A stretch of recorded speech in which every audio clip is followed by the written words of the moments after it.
And we are live here on Plus One EXP's Roll for Content channel. My name is Tony Vicinda. I am Chief Alchemist here at Plus One EXP, which is a weird little brand that multi-classes in tabletop game design, beard and skincare alchemy, and the Bardic College of Content Creation. Our hope and desires to help amazing designers find great players who love their games, and amazing players find great designers whose games they can love. We do that in a lot of different ways, but one of my favorite ways is sitting down with those designers to talk about their projects, their craft, what they do on our Prestige class series, and that's exactly what we are doing today with Matthew Morris and Jonah watching over on YouTube. We are live. Thanks for the patient waiting where we're getting all the bibs and bobs in order, and not even all the bibs or bobs are in order. We just didn't want y'all to have to wait anymore. For those of y'all who aren't familiar with myself, Matt, why don't you tell people who you are, what you do, and where they can find you online? Yeah, so my name is Matthew Morris, affectionately known as ManaRamp Matt on Twitter, and went through a rebrand, and my TTRPG company is ManaDawn Tabletop Games. I make a lot of third-party content for Mausritter, and I wrote my own game, Lilliputian Adventure on the Open Seas, and currently am in the process with Tony of funding Tomb of a Thousand Doors on Kickstarter. You can find all my stuff at manadawnttg.itch.io. Awesome. I am super excited to sit down with you today. I'm also super excited that we've got a chance to work together over the last little bit. We're going to get a chance to talk about that. We've got Onslaught also saying they love your stuff for Bastard, your Bastardized Classic series. Yeah, yeah. But the way that we always start here, well, first of all, the first thing we're going to start with, you've got a project live right now. Why don't you, we're going to dive into it a little bit more later on in our conversation, but let's start with just the elevator pitch for folks who haven't heard yet about the Tomb of a Thousand Doors. Tell us what it's all about. Yeah, so the Tomb of a Thousand Doors is a community-created mega dungeon for Mausritter, the Sword and Whiskers role-playing game. It was a community effort in a game jam where over 40 creators came together collaboratively to create a massive 300-plus room mega dungeon, complete with lore, factions, all sorts of treasure, crazy monsters, and really an endless amount of gameplay. This thing could take you hundreds of hours to get through. And it's for Mausritter, but maybe you don't play Mausritter and you play other OSR, NSR style games. This is completely compatible with anything that is in the Into the Odd family of games. So whether it be Cairn, whether it be Electric Bastionland, Rune Cairn, Ecomofos, like any and all of them, they are compatible with Tomb of a Thousand Doors. So who doesn't like a mega dungeon? It's classic, and it's just a great opportunity to dive into a complete campaign setting. Love it. Somebody today, I shared this a little bit on social media. We got our first, I wish this was for 5e comment today. There it is. I just replied, we don't, and moved on.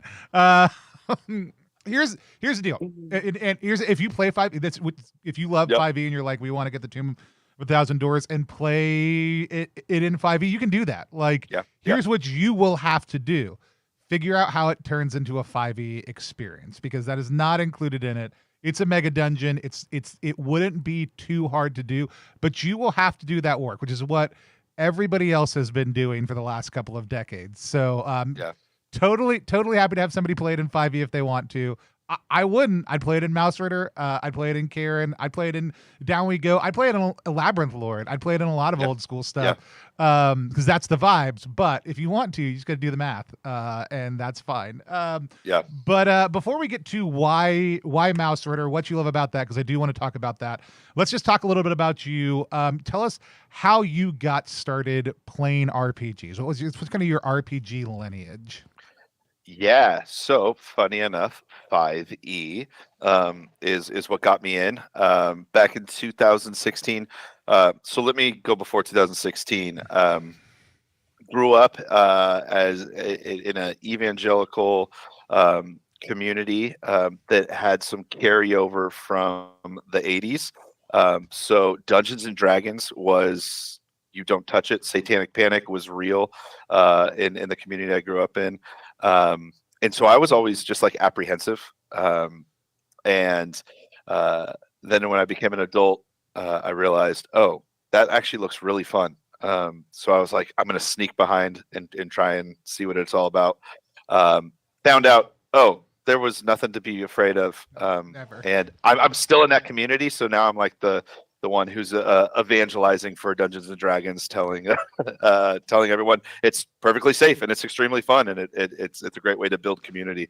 But yeah, 2016 rolled around, Halloween, and we decided we wanted to try Dungeons and Dragons in person. So on we the all most satanic night of the year, I know, evangelicals gathered in a secret basement. Yeah, and we dressed up too.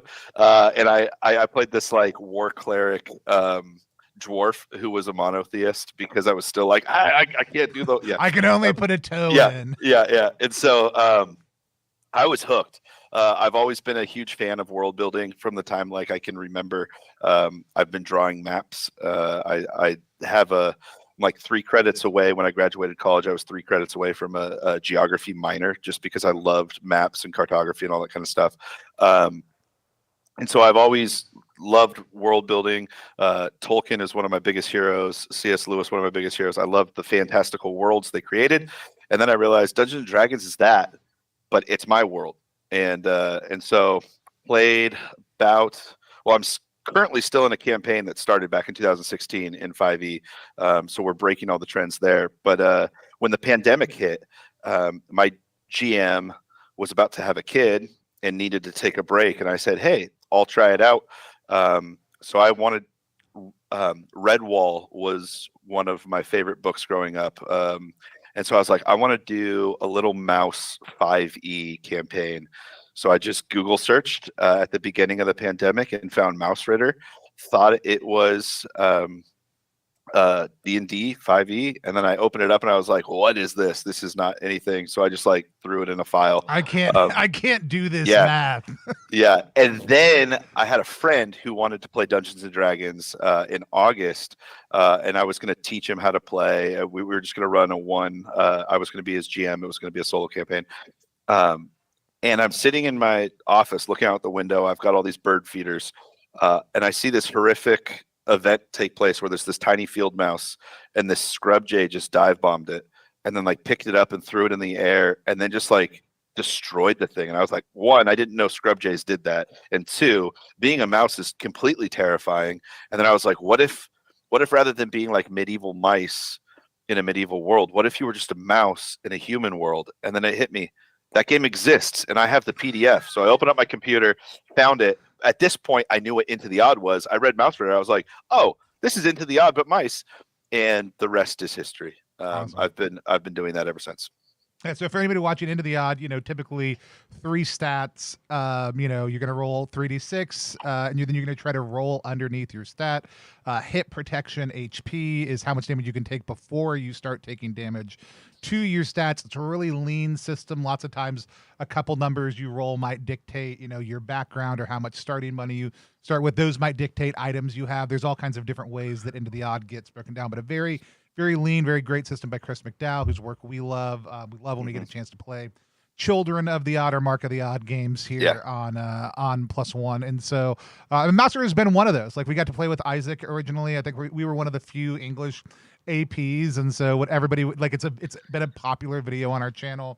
And it's I grew up with I was the perfect age for Redwall also too. Like, the first 3 books were coming out when I was the age of the person they were. So I was like waiting for new books to come out for Redwall, but super, super captivating space. And it is one of the things that I think has made Mausritter like really resonate with people, even though it's a very different type of world as presented, right? Redwall is very much, there are no humans, there are just animals. Like, whereas the world of Mausritter has a little bit of like borrowers like mixed in with it too, where it's like, there are people around, like, here's weird stuff of theirs also too that's in our world, and the dungeon plays with that a lot. We'll come back to that a little bit more, but as we're looking at the project, right, as people are looking right now, and I'll pop it up on the screen. This is one of the boops and bops I didn't get quite quite ready to go. Our faces are going to look weird because of the way of just for whatever reason, unless I put things in very weird places, it won't let me run certain things. Let me just fix us live so that people can see our beautiful Let's be real, faces. Tony. My face looks weird regardless. Your face looks weird regardless, but we've got the campaign is live right now. It's funded. Congratulations to you, and congratulations to me. We'll talk a little bit about my role in the project in a little bit, but the campaign is doing well. It's cruising along. Funded day one, but busted through a few stretch goals. I'm going to hit refresh on this and get it out of my weird view that it shows. For that, it's been a lot of fun to work on for our team. For your side of things, we are helping as the publishing partner. But some people may not know this. The video for Tomb of 1,000 Doors, my second oldest child did this video. It's the first time they've done paid video editing work. Our normal video editor Tristan wasn't available, and I was like, "Hey, do you want me to pay you what I pay Tristan normally to edit a video?" And so, and they did. Yeah. And it turned out with your audio and some of the music that we've got set up for it, absolutely great. Yeah, it's awesome. Yeah, I mean, it's super exciting project. But I think a lot of people are like, it's a $15,000 goal. It funded in right about 7 hours, right? And so here's kind of where what I want to talk about before we get in any further into the project part of things. And that's, to a lot of people, I think that looks like overnight success, right? That looks like here is a big project with a large funding goal, which 15,000 for some people isn't big. For other people, that seems mind-blowingly large.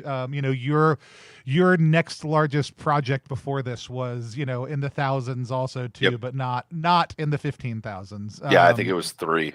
Yeah, and so it's a big step up from the previous stuff, and people who are just discovering this project now, like a lot of other things, it can seem like, wow, how did they do that? So I think the first thing I want to talk about is a little bit more about how you got involved with the Mausritter third-party community, but also like, what is it to be a part of that third-party community? What is that community like? Because I think that's a really important part, not only of this, but of a lot of the other work you do, and what leads to an overnight success is 3 years of community building and supporting other people also too. So talk a little bit about the Mausritter third-party community and what it was like to engage that community and be a part of it as it was growing. Yeah, for sure. So like I said earlier, I started playing Mausritter in August of 2020. And at that point, like on the Mausritter Discord, there was maybe 200 people. And it was a super small community. Isaac had put the game out at the tail end of 2019, I think, and then it had some slow roll. I think there was one third party before Isaac even had a third party like license for Mausritter. There was a Mausritter adventure that was released in Dissonant Whispers from Tuesday Night Games. There was like actually like a Redwall themed 1-page dungeon. And then there was a guy in the community called Christopher Cack, and he released a zine called Thistle Kingdom in the summer of 2020. In late August, there was another third-party product that came out, and it had the compatible with Mausritter logo on it. And I was like, that's cool. I'm in the process of kind of like writing these rules hacks for songbirds so that you can bring songbirds into Mausritter. So I reached out to Isaac and I said, hey, is that compatibility license available anywhere? And he had said, no, there's only one out there that has it now, but you can have it. Here's kind of what I'm thinking. And so the license was in development. And so I released, I think in the month of September and October, I released like 6 different micro supplements and rules hacks. But I was that weird completionist who was like, if there is a third-party supplement, I want to know what it is. And so I kept this like list. I released Burn Pile, which is my fanzine. I released the first issue and the second issue in 2020. And at that point, there was probably like 15 to 16 third-party products. And every Monday, I would post a list in the Discord of everything that exists. And then as it continued to grow. A couple things happened.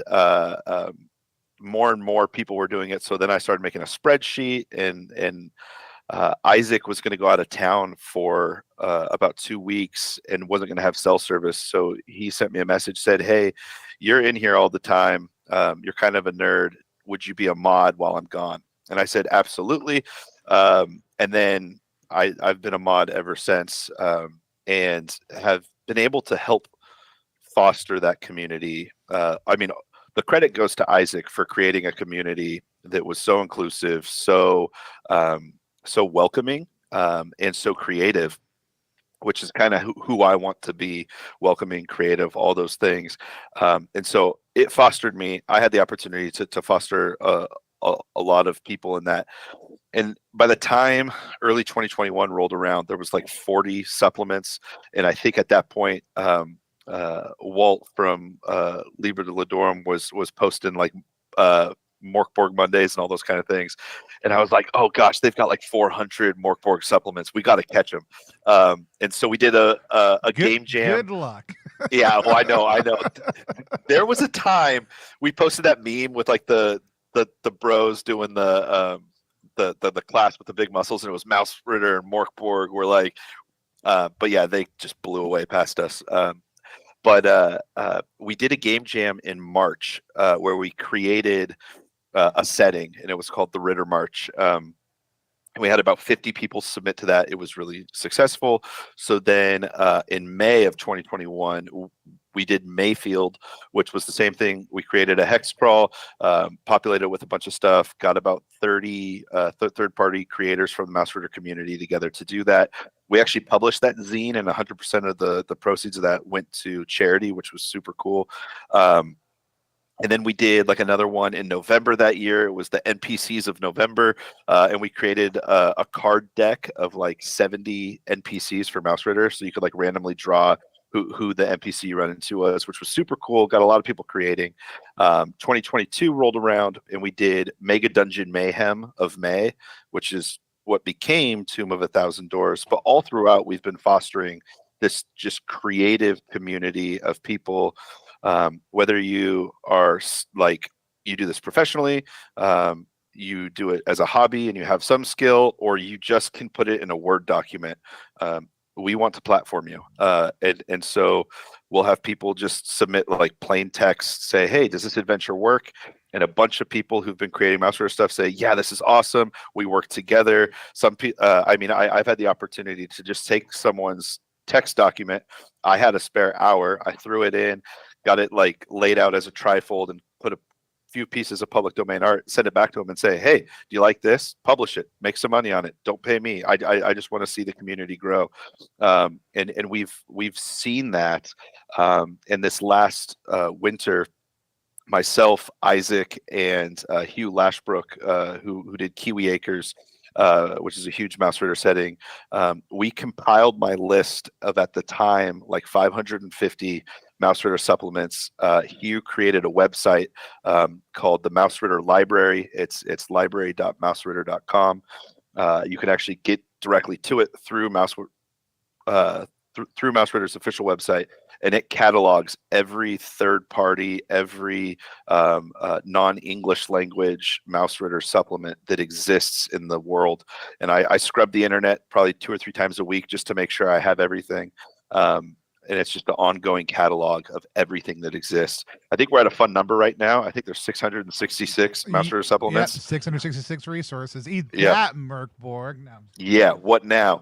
And actually, we're stopping. We're just staying there. Yeah, Johan, yeah. get with it. Maybe like we've got 777. We focus Yeah, on I know. sevens. Yeah, we're not burning our books here. But yeah, so the community is great, and I think Tomb of 1,000 Doors is a testament to what it can be, because this community came together, over 40 creators, artists, writers, graphic designers, editors, all from the community to make this product. And so overnight success, though it might seem like overnight success, it really is a passion project of 3 years of momentum building up.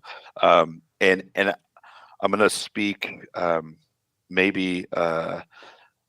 yeah, I don't know how I'd define it. I don't think this is the end. this is not the magnum opus of what the third party community is going to do.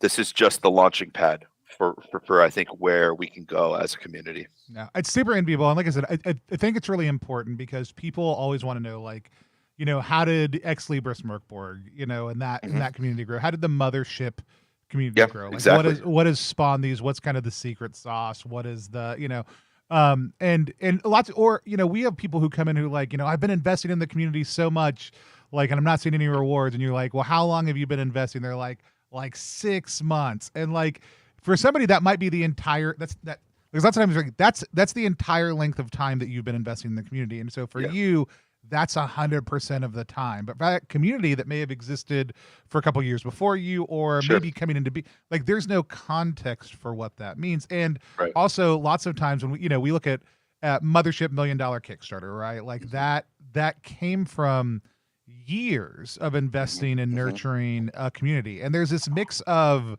I love how like loosely Isaac and Sean and a lot of those guys, Johan, Pella, like they don't hold super tight on anything. They have clear expectations and desires and things they want and don't want, and those are laid out. And then it is we want to empower other people to kind of take ownership of this, be in this space, have it be theirs, not just have it be ours.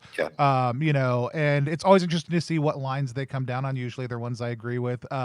But it's more important, I think, to say, like, where is that freedom and permissiveness shining through, and how are they empowering others? And so just a lot of really great things within that space and a lot of really great lessons. So, if you're out there, if you've been investing in a space, I just want you to hear, like, keep on investing in that space if you think it's important. Find things that you love, that sing to your like heart of what you want in games. Like there's a lot of important things in there. Well, and it's been super encouraging. Just a word on that too. There are other communities that are adjacent to Mausritter. So like I think of Liminal Horror. Goblin Archives and we live in the same city and have become friends. And we talked, and as Liminal Horror is moving from a couple game jams to now they have their actual Discord, like I've been able to talk with them and just like, here's coming like the things that we've done to foster community. Here's the things we've done to do game jams. And so inadvertently I've been able to like organically do consulting, and I didn't plan to do this for Mausritter. It just kind of happened naturally. And so like, I was like, I don't have like a 5-step plan to make this happen. Just be present and care and encourage other people. And at the end of the day, like, if you get something out of it, that's a bonus, because that's not what you're going into it for. I think has been my heart with this whole thing. Like I didn't need to get anything out. The fact that I've seen a modicum of success from this community is what was not the goal. The goal is to grow the community and have other people succeed. Yeah. And let's be clear, like, because I do think this is important, and I don't think we'll probably put out an update because I don't think it will jive with your way of being, but like when Tomb of 1,000 Doors is done, you will have made some amount of money. It will not be as high as anything like what those numbers look like. And that's not just because we're going to have to print things, and we don't want to just print enough for the campaign. We want to print enough to be able to put it in bookstores, keep it sustained, take care of the product going forward, right? We want a beautiful product. We didn't start with there are no physical improvement stretch goals on the book. The book just started out Smith's own binding with a ribbon, like all the things that you want, and like the choice was to say we're going to make something really beautiful. We are investing in music for that Joseph is doing. We are paying. We can talk about this in a second. We're making sure the artists get paid, and you have laid out a good amount of money in advance for that. Like, so at the end of this campaign, it is also fair to say, like, you will not have lost as much money and for sure. Money. Like, there was a lot of laid out investment in this for you personally. There wasn't this how do I get a bunch of people to make a mega dungeon that I can do it, because people made it, and then there was the process of hiring artists, hiring editors. It wasn't like everybody's works of creation were cohesive. Y'all went through and put a plot in. There's writing and other work that have been done on top of that. And most of the stretch goals that we're adding are like, we're going to make another make another cool thing. Yeah, it's going to cost us money, and that may suck up most of the money that we just made on this stretch goal. So there's a lot of that, which is fine. Like all of which is fine. Like we've run the numbers. It's a financially sound product, but no one is making a ton of money off of this. For sure. Well, and it's so in 2023 at the beginning of the year for Zine Month, we actually tried to crowdfund this on Itch, and we were gonna do a print run, and I was like, hey, if we can raise $4,000, that's about what we need to do to get artists paid. I think the crowdfunding, we hit 1,000, and I paid the artists, and then I was like, you know what? Even if this never happens, I want the art to be there. I think the community deserves to see their effort be beautiful. So then I personally invested, and I was like, hey, this is cool. We're just going to make it happen. And I was able to invest that because money from sales of other things. So the way I run like ManaDawn, it's not the greatest business venture. It's like 1-to-1. What comes in goes out to support the community and everything. And so and maybe that is a good business venture because the community grows and I keep growing, which is great.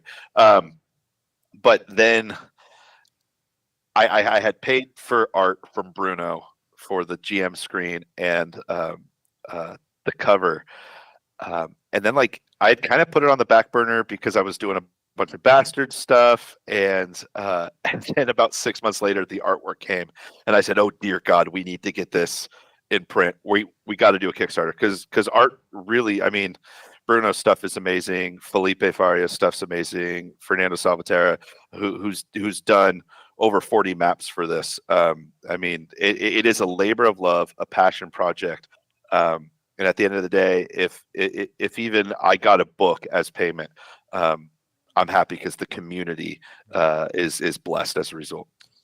But here's the thing: like I, as a publisher, for the amount of from a work to reward standpoint, I'll be fully transparent about this. I, as a publisher, will make more money than anybody else. Not that I won't be doing work, and not that I don't think I've added value to the campaign or any of those things, but that is the truth. And it's one of the reasons, like, you're like, congratulations, and I'm like, oh, I don't know, like, I'm just here, like, don't, like, I'm running marketing, and we're going to take care of all the logistics and the printing and all that kind of stuff, and I'm so excited about that. But it's like, you could have done this on your own or your own with the community. What made you, and I don't need you to talk about why you chose Plus One, but what made you choose to go with a publishing partner? And then what were some of the things you were looking for in that, that as you were looking at, because we weren't the only option, right? Like, sure. You have plenty of other people who would have happily supported this project. But tell us a little bit about that choice and that decision making process. Yeah, for sure. So I ran a successful Mausritter Kickstarter back in 2021, the culmination of the first 6 issues of my zine Burn Pile, and it actually had a lot more success than I expected it to, and I was not ready for the success it had because I didn't have partnerships in place. I was doing all of the publishing, I was doing a lot of the calculation for fulfillment, and I just got swamped. Luckily, Isaac and Andre from Games Omnivorous put me in contact with Matt and Kristen at Exalted Funeral, and Kristen, like, her and I talked on the phone and like hit it off. It was great, and so EF like said, "Hey, we'll help you with distribution." So I started to get everything there and do all the back end stuff. But then EF took over and just said, "Hey, we'll help run your backer kit. We'll do fulfillment," which was great, and it was super beneficial. But I knew that moving forward, any Kickstarter I did, I just don't have the bandwidth to do the publishing, the distribution. I could learn it. But again, I'm all about community and partnerships and networking. And so being in the community on Twitter and in other places, seeing Plus One EXP, seeing you, Tony, just your push for community togetherness, involvement, working together, it resonated. And there were a couple things just like personal life, faith, that kind of thing. I was like, hey, I really like Tony. And so I was like, if I'm going to do this, I want to reach out to someone I know, and believe with them, and just their philosophy on how to do community and business. And so that's why we reached out. And it's been a beautiful partnership. And so that's been exciting. And yeah, I really think, I think for creators, one of the things that can be daunting is like, you can create the product, but then the distribution, like I'll see post after post, like I just got pallets of books delivered to my apartment complex, and now I have no living space because I'm going to be shipping stuff out for the next 4 weeks. And that's crazy, because that people don't factor that part in. Time is money, like space, how much hamper that puts on your life. And like, books are small. How big could a book be, right? Yeah, like, right. And so like I just ran it personally for my own sanity, and I was like, yeah, I'm going to partner 100% of the time at this point going forward, because there are people who have facility and reach that I don't have, and it can take a level of stress off of me, that is super nice, so that I can actually do what I like to do, the creative side, the design side. And I've found in this project, I actually kind of do like marketing as well. And so, yeah. Well, and like I mean, for us, like the big thing is like, we think marketing should be fun. Like if marketing isn't fun, I don't want to do it. And I will say, like, delightfully, our most, not our best converting ad, but our most engaged ad is Derek Zoolander saying, what is this, a Megadungeon for mice? And I left that in the folder because I was like, I don't know if we'll get sued for this or not. Like, we don't have legal permission to use this. Sure. If we get sued now, I've also said in public we didn't have legal permission to use it, so we've lost at that point in time. Yeah. But we'll still get the books to you. We'll still even get the though books we lose. to you. Yeah. We're before the legal. We're gonna get them all out.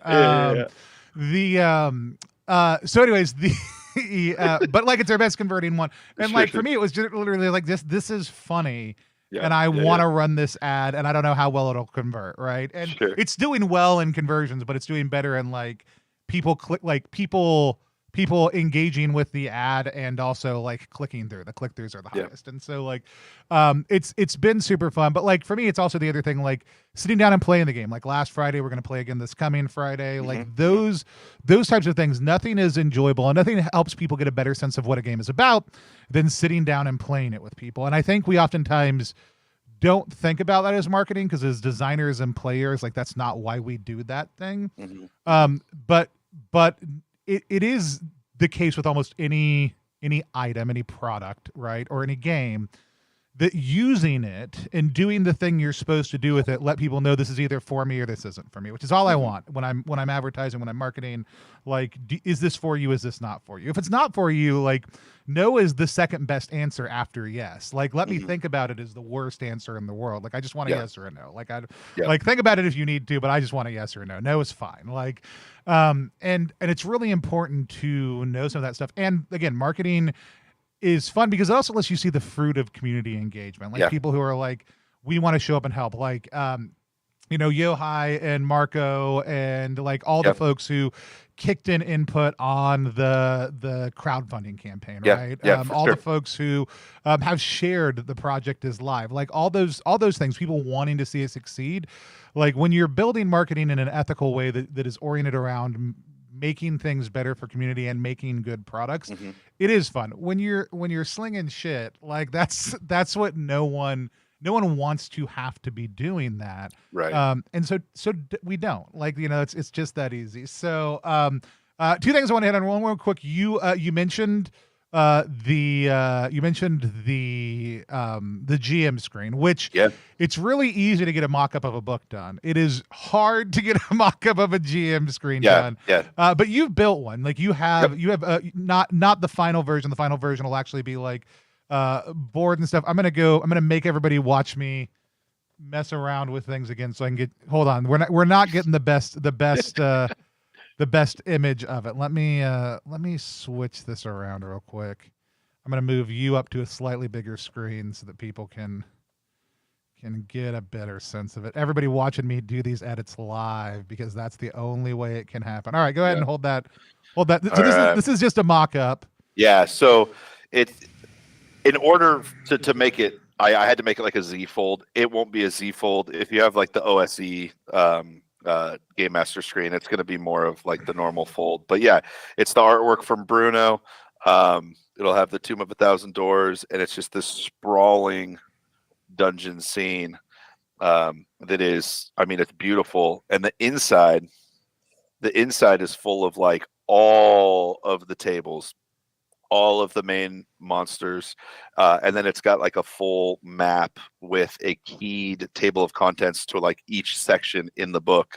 And so I've been actually running Tomb of 1,000 Doors with my home game, which is an in-person at a gaming table. I've been using this GM screen for 10 sessions.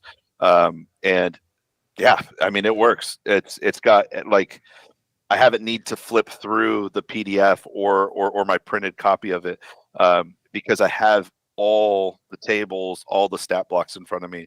And so I really did want to take from like the way Gavin Norman designed the OSE Old School's Essentials Game Master screen, because it has everything.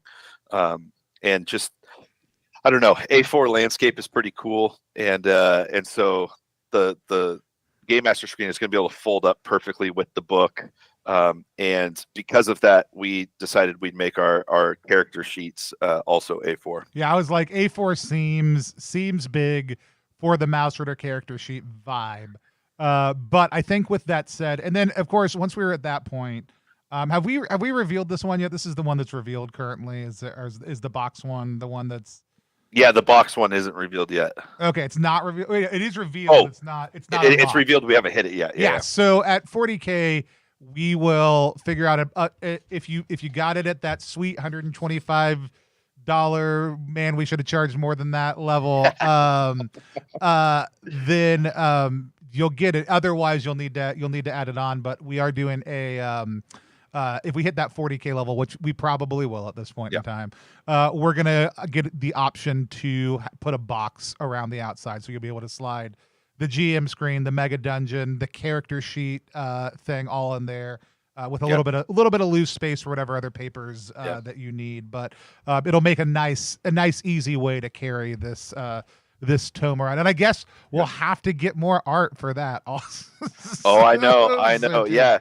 And speaking of character sheets that are going to go in there, here's the color version of what Bruno did. It's on A4. And then Bruno, I didn't even know, like when I commissioned him for it, I thought it was just going to be a color one. He did the black and white as well, which is like super Mausritter-y in its vibes. And so this is what the pad will probably be the black and white, just to match the Mausritter core pad of character sheets. And so those will be able to slide right in the box.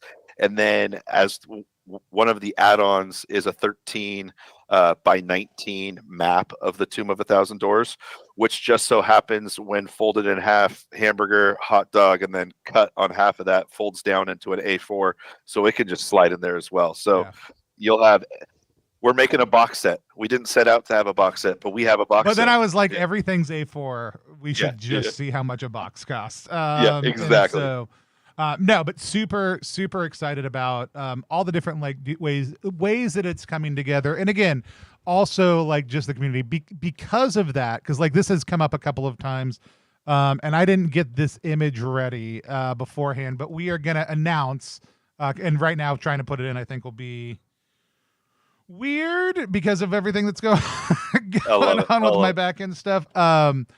We are gonna announce that we're doing a $35,000 stretch goal, which is silly. And the main reason it's silly is because we are at $34,400 something dollars. So like, it's going to be, we're about to fund this stretch goal, potentially while we're on stream. If anybody who's watching who hasn't backed goes and backs, it'll speed that up. But yeah, we're about $600 away. We're going to announce a $35,000 stretch goal. And really Matt, tell us a little bit more about what that stretch goal is and what it's going to do. Yeah. So the stretch goal, as the project is growing, the Mausritter creative community is not just writers and game designers and supplement designers. It's full of amazing artists as well. And one of those artists, Peter, who goes by the name QBR on itch.io, makes amazing Mausritter art. And it's all public domain, which is super cool. And so he just says, hey, use this art in all of your supplements, which is super cool. So I reached out and I just said, hey, can I pay you to do art for this book? There's some white space, and I love white space in books, but if I can put just a tiny little piece of art in a couple of those places, we'll do that. But then also, as I realized this beautiful character sheet isn't in the book, I'll add that, which means I have to have another page. So I said, hey, I'm going to just pay you to make a full page piece of art, showcase who you are as an artist, and bring your flair to the book. And so, yeah, like Tony said, we're already going to hit 35K. And the way our stretch goal is like laid out, it's like a map. So what better way? We're going to go walk around a lake and maybe we'll find some more art on the outside of that lake. Exactly. And so, yeah, there's like a secret path where we unlocked a secret stretch goal, which the secret stretch goal was me and Tony texting this morning saying, hey, we're going to do this anyways. So let's just make it a goal. So, yeah, not only Peter, but paying a couple more of our artists to do more art, which as a result is going to bump our page count from 88 to 92. It really doesn't affect the cost of printing. So why not add more content just to make this even more beautiful than it already is? Yeah.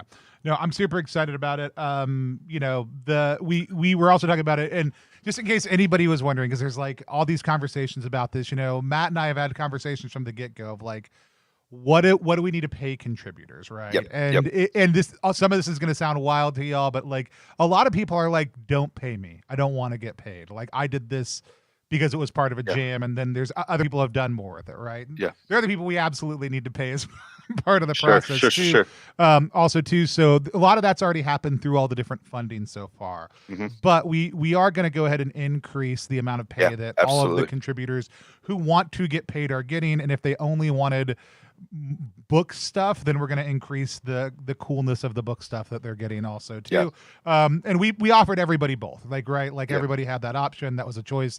But a lot of people are like, well, I made this for the thing, I put it up on my itch page, I did this with it already. Like it's something that they didn't have any context for more of it getting made, but it is an important conversation for sure. that Matt and I had from the first time we chatted, and are continuing to have. So when we sit down at the very end of it, like there's not a specific number, nor like, I mean, we have a pretty transparent model at +1 on how people get paid.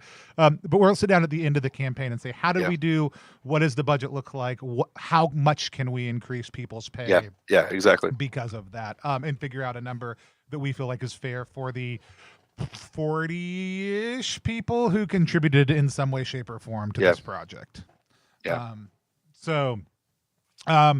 There's the additional art that's coming, and then let's shift over for a minute away from this project, because people have commented on it a couple times, and it is a really great series. Let's talk about, like, you are a huge and very publicly, both on the stream and out and in other places, Into the Odd fan. You have done a lot of work with Bastards. For folks who are not familiar with Bastards, you want to tell people a little bit about what it's all about? Yeah, so Bastards is a super cool little, I think it's a hack technically of the white hack, but it is like white hack-ish, old school essentials-ish, Into the Odd-ish. In essence, Micah Anderson said, I want to create the game I play at my table. And so they created Bastards. And yeah, it's a cool little game, super stinking streamlined. I love it. One of the things I really loved about it was like the design aesthetic. Then Micah released the Bastards Pearlescence edition, and in conjunction with that, they had a Bastards game jam. And myself and John Davis, Civid Sanctum, we both had created Bastards content prior. and so we put it in the game jam. But then there wasn't like anyone else really creating stuff. And again, I like building community, and Bastards was kind of like the entry level of community. I just said like, I'm going to create a bunch of Bastard stuff, put Mausritter on the shelf, and just jumped full into creating Bastard stuff. I messaged John and was like, hey, you keep creating stuff, I'll keep creating stuff. And so we were doing like this. He'd release something, I'd release something, boom, boom, boom. And then we just sat down. We're like, why don't we partner and create something cool? And so that birthed the Bastardites Classics last year about this time. And so we did oh gosh, what's the original? I'm starting to blend them in my mind. Tomb of Horrors and White Plume Mountain. We recreated those as the Vault of Doom and the Peak of Woe. And in addition to that, I got super excited about reading old TSR modules and realizing, wow, you took 300 words to say what I could say in 2 sentences. And was like, this is easy. I'm just going to read, highlight, and recreate. And so I ended up redoing E1. I took some verbiage that Gnarled Monster, Alex Damasino had done for B2, Beyond the Borderlands. And so we did a Bastardized Classic of Beyond the Borderlands. Micah did some stuff for that. John did the map for it. And then we just released that one for free, partnered with Jared at Spearwitch to really push a lot of this. And then I did, I had the opportunity to do the Isle of Dread as a Bastardized Classic, and we turned it into the Dire K. Civid Sanctum did all the editing for it, and then I was able to work with my friend Gantijo from Brazil to do all the graphic design, which we had become friends almost a year and a half earlier because of weird Into the Odd connections. He had done Into the Bronze, which was like a Bronze Age Sumerian. Oh, it's so cool. And he and I actually have become friends. We communicate like just about life stuff as well. And so brought him on. Super awesome to see what he produced. And then all throughout, I talked with Micah constantly. I was like, hey, I want to add another rule supplement, and Jared at Spearwitch was like, hey, if you keep making them, print them, we'll sell them. And so I kind of got addicted to creating little A6, which is my personal favorite size for a game. I know we're doing A4. A6 is my second favorite. B5 is my top of the heap favorite. So. I was glad I was able to convince you to go A4 landscape for Tomb of a Thousand Doors. I mean, I love B5. I look at it I mean, I'm happy to look at things practically also too, right? Like, I mean, like when you talk about like, oh, what's the page count to print? Once you get up to a certain size, if you want to do a hardback, like hardbacks are you gotta go 6x9 or higher. Like an A5 hardback is fine. It's down if you have like 30 pages, but like I would rather bump up to a bigger page. But yeah, it also depends on just like what is the content, right? Like, and how much can you fill it. Though I'd also say, like, because of zine culture, we try to shove as much as possible like into a small space rather than thinking about like, hey, is there a better space for this to go in, right? Or how is this being presented in a way that's really helpful to help it kind of come alive for what we want to do with it, right? So you've got to think about all those things. And I mean, like I said, look at B5, I don't think I would have gone down to A5. Just with the thickness of this thing. And I actually, with all the submissions from the Game Jam, which Tomb of a Thousand Doors has been available for free on itch for 2 years, in its combined PDF of everyone's submissions. At least all of those submissions were close to A5 or A4 spread. So when I combined the files, it was a cohesive book. I went to my local Kinko's and printed all 200 plus pages and had it spiral bound as an A5. And the spiral bound is cool because it can't open.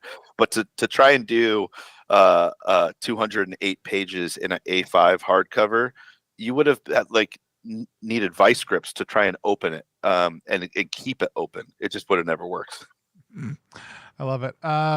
Awesome. No, I like I said, I'm super excited about it. And one of my favorite things about as a publisher is also like the fun creative tension you get to get in with people when you're helping their vision come to life, right? So like I'll be like, here are the things that we like or the things that we enjoy, right? Like, or here's some of our ethos. But like for us, like we love massively collaborative projects. Like right now I'm working on To Live Beneath, which we might use as an excuse to do a Down We Go entree into Tomb of a Thousand Doors also too. But To Live Beneath is like our Megadungeon concept that we're working on for early release this year. It's a Down We Go, first major Down We Go supplement to come out. But like when we were sitting down to write that, like the tension for that, we've got like 30 collaborators, right? Like, and so like part of when I sat down to write the SRD for that, like there is some of which it was like that game helped to define how we do projects. And it's not us saying, here's our way of doing things, that we do come in with a lot of that. It's also not just saying, what do you want? We'll do that. It's really saying like, where is the tension that you're going to wrestle with, and what does the designer see, and what do we think? And then how through that tension are you actually going to come out to the best project, right? Which in some situations is going to be exactly what the creator come in with. And in other ones, it's going to be like, oh, here's some things you may not have thought about, with that. Because the number of people who are like, I want to include a poster. And I'm like, great. It needs to be foldable so that it goes flat on top of the book. And they're like, oh, I just figured we would roll it. And I said, you are going to kill us with shipping cost and other people by immediately creating 2 packages and having one of them be an odd size, therefore super expensive. Like there's all these things that come in that people are like, just like, we can't do that, but let's think about what we can do that's going to fit that need that you want, right? And how is it going to then come together into this big, beautiful box set of stuff that we were able to put together for Tomb of a Thousand Doors. So, it's been great. It's, the campaign's going strong still. If you haven't had a chance to go back, help us unlock that we're very much going to hit its stretch goal, so we can get more art, increase the size to 92 pages, and just make the book a little bit bigger and a little bit more beautiful, and support the community. Matt's been so good to have you on to talk about these things more. Thank you. Besides going to ttrpg.link/tomb of a thousand, ttrpg.link/thousand doors, that's 1000 doors, to go to check out the campaign. If they want to follow your stuff and what ManaDawn is up to, what's the best place for them to do that? Yeah, I would say itch.io for sure. So if you go to ManaDawn TTG at itch.io, or no, ManaDawn ttg.itch.io. That's where you could find all my supplements, all my games, all my content. And then if you're on Twitter, I'm at ManaRampMatt, and I'm the same on Blue Sky if anyone's there. Cool. Which I know everyone is, but yeah. Awesome. We it used to be hard to get one of those, and we were all hoarding them, and now everybody's like, yeah, I have Blue Sky invites. If you want to support what we do here on the stream outside of that and on the channel, the best way to do that is head over to RPG Zine Club, rpgzine.club. Specifically, sign up for our monthly releases. We put out a story game and an adventure game every single month. There's a lot of really great things coming up there. This month, we are putting out Lucas Rollum. They have a great game called The Last Oath, which is a solo dungeon crawler for our adventure flavor.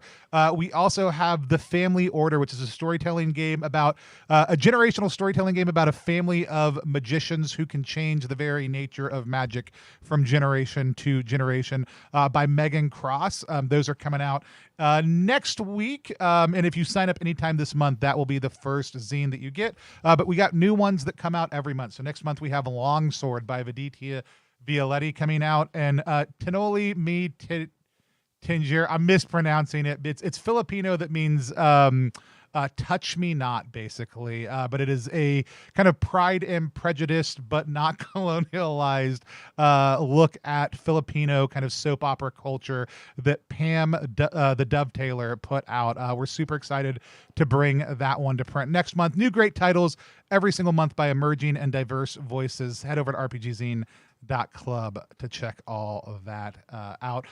We will be back tonight, not me and Matt, but Keegan and the team behind Celestial Bodies will be here tonight to play that game. Come back at 6 p.m. one of the time zones. I think Eastern time to play that or watch that game get played. We're super excited to have that on. We'll also, I believe, be having copies of Celestial Body coming to the shop soon, also too, over at +1exp.com. If you have any other questions, need anything else, please let us know. But this has been Prestige Class with Matthew Morris, and until next time, class is dismissed. Bye, everybody. Peace.